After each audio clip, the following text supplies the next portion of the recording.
Hablemos del peronismo. Si hay un movimiento que ha marcado a fuego la historia de Argentina, es este.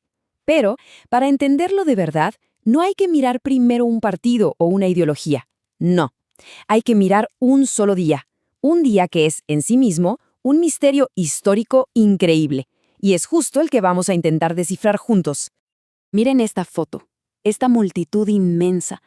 Esto es mucho más que una simple protesta. Es, literalmente, el acta de nacimiento de una de las fuerzas políticas más complejas y, más duraderas de toda América Latina. Todo lo que define al peronismo, su poder, sus contradicciones, todo arranca acá, en este preciso momento. A primera vista, la historia parece sencilla, ¿no? Un líder popular que es encarcelado y de repente el pueblo sale a la calle para rescatarlo. Cientos de miles de personas marchando hacia el centro del poder, la Plaza de Mayo, con una sola cosa en mente. Pero, como vamos a ver, esa simplicidad es solo una ilusión. Y acá es donde llegamos a la pregunta del millón, la que persigue a la historia argentina desde ese mismo día. ¿Fue un estallido genuino, espontáneo, del pueblo? ¿O fue una jugada política perfectamente organizada? La respuesta define no solo lo que pasó ese día, sino todo el movimiento que nació a partir de él. Ok, para empezar a desenredar esta madeja, primero tenemos que poner las cosas en contexto. Hay que entender cómo estaba el ambiente en esa época. ¿Qué pasaba en Argentina que hizo posible un día así? Bueno, la Argentina de 1945 era una olla a presión. Había un gobierno militar tratando de ver qué hacer ahora que la Segunda Guerra Mundial terminaba. Y en medio de todo ese lío aparece un coronel, Juan Perón, que estaba haciendo algo radical. Desde un puesto clave, la Secretaría de Trabajo empezó a impulsar leyes que nadie había visto antes.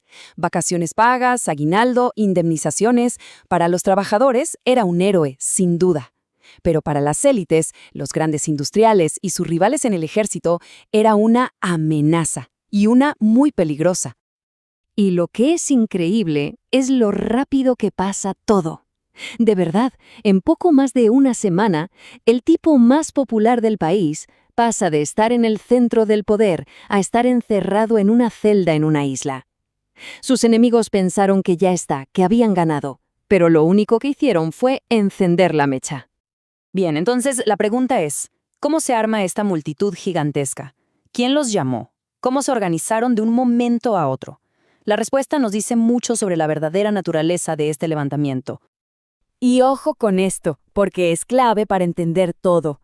La cúpula de los sindicatos, la CGT, sí, había planeado un paro, pero para el día siguiente. Fueron los trabajadores de base, los obreros de las fábricas en las afueras de Buenos Aires, los que no esperaron. Empezaron a marchar por su cuenta, pasando por encima de sus propios líderes. Fue sin duda un movimiento que nació desde abajo. La imagen de la plaza llena es impactante, sí, pero ¿quiénes eran exactamente estas personas? Su identidad es la pieza que falta para entender el terremoto social que significó ese día. Es que no eran la clase trabajadora que Buenos Aires estaba acostumbrada a ver, eran algo nuevo. Una fuerza social que estaba a punto de entrar en escena de una manera que nadie, pero nadie se esperaba.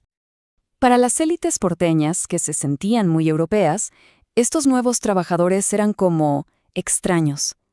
Los llamaban despectivamente cabecitas negras, un término clasista, racista, que lo que revela es el profundo desprecio y, sobre todo, el miedo que les tenían.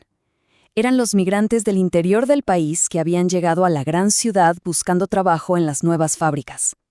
Y acá es donde el choque de mundos se hace palpable. Imagínense la escena. Ver a esta gente, con su ropa de trabajo, con sus rasgos del interior, ocupando la Plaza de Mayo, el corazón simbólico de la nación, fue un shock total para la sociedad tradicional. Para ellos no era una protesta, era, y así lo decían, una invasión. Y con todo esto sobre la mesa, llegamos al nudo del asunto, al misterio que ha alimentado discusiones por décadas y décadas. ¿Fue un levantamiento popular puro y duro o una jugada maestra de ajedrez político? A ver, de un lado y del otro hay argumentos fuertes. Por el lado de la espontaneidad, la evidencia es clara. La gente salió a la calle un día antes de la convocatoria oficial. No hubo una orden central de Perón. Pero, por otro lado, esto tampoco salió de la nada. Había toda una red de delegados sindicales en las fábricas, comités que venían trabajando hace años. Y lo más importante, todos tenían una motivación clarísima. Tenían terror de que, si sacaban a Perón del medio, iban a perder todos los derechos que habían conseguido. Como dice muy bien el historiador Alejandro Grimson, la historia casi nunca es blanco o negro. Ese día no fue una sola cosa. Fueron muchas cosas pasando al mismo tiempo, con un montón de gente diferente que le daba su propio significado a lo que estaba haciendo. Así que, al final, quizás la pregunta de si fue espontáneo u orquestado está mal planteada. La respuesta no es una o la otra, es las dos al mismo tiempo. Fue esa organización de años la que preparó el terreno para que, cuando llegó la crisis, la espontaneidad pudiera explotar y, más importante, tuviera éxito. Claro, porque lo que pasó ese día no fue solo la liberación de un hombre, fue el inicio de una era completamente nueva en la política argentina. Tratemos de imaginar esa escena. Cientos de miles de personas que caminaron kilómetros, que esperaron horas y horas en la plaza, y de repente ven aparecer a la persona por la que estaban ahí. El gobierno militar no aguantó la presión, se quebró. Liberaron a Perón y esa misma noche él se asomó al balcón más famoso del país para hablarles. Y en ese preciso instante, con ese discurso frente a la multitud, el lazo entre el líder y las masas quedó sellado para siempre. Ya no era simplemente el coronel Perón, el secretario de Trabajo. Se acababa de convertir en el líder indiscutido de un movimiento de masas que a partir de entonces llevaría su nombre, el peronismo. El impacto de ese día fue tremendo y duradero. No solo catapultó a Perón a la presidencia al año siguiente, sino que el 17 de octubre se convirtió en la fecha sagrada del calendario peronista. Se celebra todos los años. Pero lo más importante es que redefinió el poder en Argentina para siempre. Demostró que la clase trabajadora organizada era, ahora, el actor político más importante del país. Y llegamos al punto crucial. Al final, el hecho de que no podamos dar una respuesta simple y cerrada de cómo ocurrió el 17 de octubre es quizás la respuesta más importante. Esa dualidad, esa capacidad de ser a la vez un movimiento de base y una estructura de poder, de ser espontáneo y organizado, esa es la esencia misma del peronismo. Y es la razón por la que ha logrado sobrevivir y adaptarse durante tanto tiempo. Y con esto cerramos. Si la identidad de un movimiento se forja en un solo día, un día tan complejo y debatido, ¿puede su futuro ser alguna vez simple y predecible? El misterio del 17 de octubre no es solo una cosa del pasado, es una pregunta que todavía resuena y muy fuerte en el presente y el futuro de Argentina.